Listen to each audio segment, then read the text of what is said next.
নরেন্দ্র মোদী যদি বাংলাদেশে কোনো সরকারের শপথ গ্রহণ অনুষ্ঠানে আসে, তাহলে আমাদেরকে ভেবে দেখতে হবে আমরা সেই শপথ গ্রহণের নির্লজ্জ অনুষ্ঠানে উপস্থিত হব কি হব না।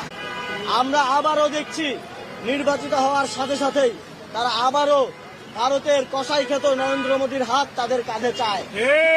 আমরা বাংলাদেশের জনগণ শেখ হাসিনার ফ্যাসিবাদী সরকারের সময়ও 2021 সালে মোদী বিরোধী আন্দোলনে আমাদের ভাইয়েরা জীবন দিতে চিন্তা করে নাই। মোদী যখন বাংলাদেশে আসতে চেয়েছিল, শেখ হাসিনা যখন মোদীকে এই দেশে নিয়ে এসেছে, একদিকে মোদীকে নিয়ে তারা ফুল দিয়ে বরণ করেছে, আরেকদিকে বাংলাদেশের জনগণ, বাংলাদেশের তরুণরা রক্ত দিয়ে রাজপথকে বরণ করেছে। সুতরাং আপনারা আবারও যেই কসাইরা এই দেশে আধিপত্যবাদ কায়েম করেছে, যেই কসাইদের লেফটেন্সাররা এই দেশে ফাঁসিবাদ কায়েম করেছে, তাদের হাত কাঁধে নিয়ে আবারও বাংলাদেশে জুলুমতন্ত্র কায়েমের স্বপ্ন দেখবেন না। আমরা জাতীয় নাগরিক পার্টির পক্ষ থেকে বলছি, আধিপত্যবাদের বিরুদ্ধে, সার্বভৌমত্বের পক্ষে আমরা এই নির্বাচনে আপনাদের থেকে ম্যান্ডেট চেয়েছি, আপনারা ম্যান্ডেট দিয়েছেন।